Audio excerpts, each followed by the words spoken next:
నమస్తే సార్. నమస్కారం అండి. ఓం శ్రీ గురుభ్యో నమః. సార్, వెయిట్ లాస్ అవ్వాలి అనుకునే వాళ్ళు ఈ మధ్య కాలంలో ఎన్నో ఉపయోగిస్తూ ఉన్నారు. అంటే షేక్స్ అంటూ ఉంటారు, బాడీ షేక్స్ అని చెప్తూ ఏవేవో తాగుతూ ఉంటారు, కానీ ఎక్కడ కూడా ఫలితం అనేది లేదు. సో మన ఆయుర్వేదిక్లో వంటింటి చిట్కాలతో కూడినటువంటి ఏమైనా ఔషధ గుణాలతో ఉంటే ఏమైనా వీళ్ళకి వెయిట్ తగ్గే అవకాశం ఉంది అంటారు? ఇప్పుడు జనరల్గా ఏంటంటే వెయిట్ పెరగక ముందే జాగ్రత్తలు తీసుకుంటే బాగుంటుంది.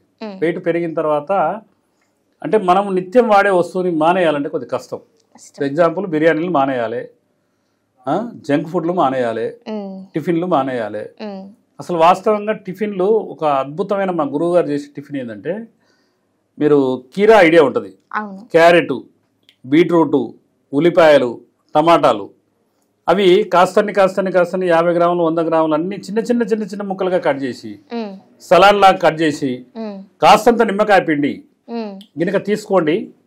మీరు 1 గంటకు ముందే ఆకలి అవుతుంది. ఎంత క్వాంటిటీ మీరు ½ కేజీ నేను 400 గ్రాములు తిని చూసిన, కానీ 1 o'clock ఇట్లా బాగా లకలకల ఆకలి అవుతుంది.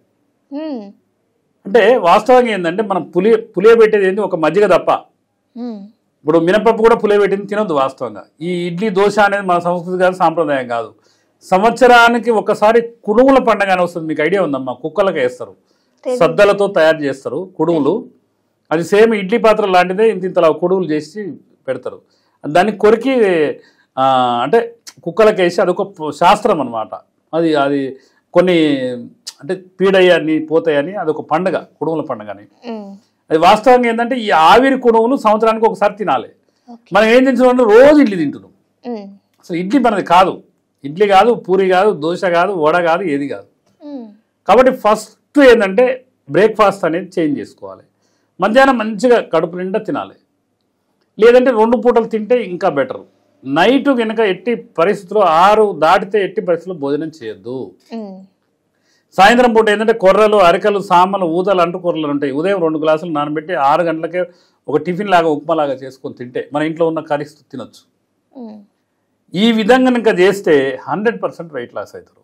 ఇంకొకటి ఏంటంటే ప్రతిరోజు కాన్స్టిపేషన్ లేకుండా పెద్ద పేగు చిన్న పేగు అనేది క్లీన్గా ఉండాలంటే ప్రతిరోజు నైటు టీ గ్లాస్ పాలల్లో 2 చెంచాల ఆమ్లం కానీ, లేకపోతే ఒక 4 తమలపాకులు గింత బెల్లం కానీ, లేకపోతే ఒక గ్లాస్ పాలల్లో 1 చెంచా ఆవు నెయ్యి కానీ వేసుకొని కనుక తాగితే అదేంటంటే పొట్ట రోగాల ఫస్ట్ అనేది పొట్ట అనేది పోవాలి. ఇప్పుడు చాలా మంది రాత్రికి కనపడి ఉదయాన్నే చనిపోతారు. ఎందుకు చనిపోతారు? ఈ గుండెకి అనేది ఆ కొవ్వు అనేది పెరిగి. ఈ విధంగా ఆముదం వాడితే అంటే మనం మోషన్కి వెళ్ళినప్పుడు ఆ ఆముదం కూడా బయటకు వస్తుంది, అంటే మలినాలతో సహా బయటకు వచ్చేస్తుంది. కాబట్టి ఏంటంటే ఈ ప్రక్రియ అనేది జరగట్లేదమ్మా. ఇప్పుడు చాలా మంది ఏం చేస్తుంటారంటే ఏమైనా మోషన్ కావడానికి ఒక ట్యాబ్లెట్, మోషన్ ఆగిపోతానికి ఒక ట్యాబ్లెట్. అది ఎంత విషపూరితమైనదో వీళ్ళకి అర్థం కావట్లేదు. ఆముదం అనేది పుట్టిన పిల్లని కానించి చనిపోయే వరకు, పుట్టిన పిల్లానికి 2 చుక్కలు వేసి, తల్లి చనుబాలు కనుక 4 చుక్కలు వేసి, ఇట్లా ఉగ్గు అని చిన్న డబ్బాలు ఉండే, ఉగ్గు డబ్బాలు ఇట్లా కొట్టి తాపిచ్చేది. ఆ చేయితో కూడా మళ్ళీ కడుపులో పోయకుండా ఈ చేయితో అట్లా నాకిచ్చేది. ఆ శాస్త్రాలే పోయినాయి. కాబట్టి ఏంటంటే మనకు అందుకనే వెయిట్ పెరుగుతున్నాము. ఎక్కడ మీరు చూడండి హోటళ్ళల్లో, బిర్యానీ సెంటర్లు కానీ, లేకపోతే ఫాస్ట్ ఫుడ్ సెంటర్లు కానీ, మీరు చికెన్ కానీ మటన్ కానీ ఏదైనా తిన్నప్పుడు పెరుగుతో తినొద్దు. వాడు పెరిగే పోసి చికెన్ వండుతుండు, తందూరి చికెన్లు, ఆ చికెన్లన్నీ. కాబట్టి అవి ఏంటంటే విషతుల్యమైన ఆహారాలు. అవి తీసుకోకుండా ఉండి మన ఇంట్లో వాస్తవంగా 100% మీరు కనుక నేను చెప్పిన ఇంకా టిఫిన్ 5 రకాల కీరా దోశ, క్యారెట్, బీట్రూట్ అండ్ ముల్లంగి కూడా వేసుకోవచ్చు, ఉల్లిపాయలు వేసుకోవచ్చు, టమాటాలు వేసుకోవచ్చు, చిన్న ముక్కలు సలాడ్లో కట్ చేసి ఒక సగం చెక్క నిమ్మకాయ పిండి కనుక ఉదయం టిఫిన్ చేసుకుంటే. ఇంకొకటి ఏంటంటే బార్లీ గింజలతో కూడా దోశ కూడా ఎక్సలెంట్గా ఉంటుంది.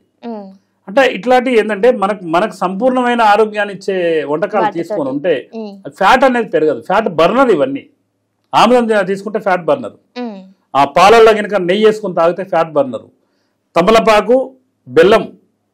అసలు వాస్తవంగా మా గురువుగారు ప్రతిరోజు నైటు ఇన్ని తమలపాకులు దేరా అని సాయంత్రం పూట అందరికీ మన కల్వం వేసి నోరిపిచ్చి బెల్లం వేసి 2 ఇచ్చేది. తీయగుణం అని తినేది, పొద్దున్నే మోషన్ ఫ్రీ అయ్యేది. అసలు ఈ ప్రక్రియ చాలా మంది తెలియదు, మా గురువుగారు చెప్పిన వేదం అది. కాబట్టి ఏంటంటే మా డైట్ మనం తీసుకునే ఆహారమే మనకు ఔషధం. అసలు ఒంటిలే వైద్యశాల మనం తీసుకునే అసలు వాస్తవంగా వరి అన్నము ఈ రోజు పొల్యూట్ అయిపోయింది యూరియా సూపర్ ఫాస్ఫేట్ గుళికల వల్ల. కానీ అసలు వాస్తవంగా వరి అన్నం దైవాంబ స్వరూపం అంటారు కానీ ఇడ్లీ దైవాంబ స్వరూపం అనరు. కానీ వాస్తవంగా ఏంటంటే చరిత్ర మారే కొద్దీ మనమే మారుతున్నాం. కాబట్టి ఏది మారినా కూడా ఇప్పుడు చాలా మంది మహానుభావులు సుభాష్ పాలేకర్ గారు భారతదేశం మొత్తం సంతరించి కెమికల్ లేని వంట పండియవని రకరకాలుగా జీవామృతం, ఘనజీవామృతం, బీజామృతంతో నేను కూడా ట్రైనింగ్ పోయి వచ్చిన. అసలు వాస్తవంగా ఎవరికైనా చెప్పొచ్చు అని. అట్లా దాంతో పండించిన పంటలు ఎంతోమంది వరిని పండించే మహానుభావులు రైతులు, ఎంతోమంది మహానుభావులు, వాళ్ళందరికీ పాదాభివందనం. ఎందుకంటే డాక్టర్ కాదు జనాల్ని కాపాడేది ఆ రైతే. ఏంటంటే కెమికల్ రసాయనం లేని పంట పండించిన వ్యక్తి దేవుడితో సమానం. కాబట్టి ఏంటంటే వెయిట్ లాస్ తగ్గించుకోవడం చాలా ఈజీ. ఉదయం కనుక టిఫిన్లు మార్చేసి మధ్యాహ్నం కాస్తంత భోజనం చేసి రాత్రిపూట చిన్న ఉప్మా లాంటిది ఏదన్నా తీసుకుంటే ఏదైనా ఫ్యాట్లెస్ ఫుడ్ అని ఉంటుంది. మీరు అన్ని రకాల పండ్లు తీసుకోవచ్చు. ఉదయం రోజు అదే బోర్ కొడుతుందంటే పొద్దునే పండ్లు తినొచ్చు, లేదంటే కూరగాయలు బాయిల్ చేసి కూరగాయలు తినొచ్చు. అసలు తినాలనుకుంటే ఎన్నో రకాలుగా మన డైట్ సిస్టమ్ అనేది మార్చుకోవడానికి ఎన్నో రకాలుగా ఉంటుంది. కాబట్టి తప్పకుండా వెయిట్ లాస్ కావచ్చు మనం తీసుకునే ఆహారం వల్లే. ఆ కొవ్వు శాతం పెరగకుండా చూసుకుని ఆ సరి అయిన ఫుడ్ కనుక డైట్ మెయింటైన్ చేస్తే 100% వెయిట్ లాస్ అవుతుంది. Okay sir, thank you so much sir. Okay అమ్మా, ధన్యవాదాలు.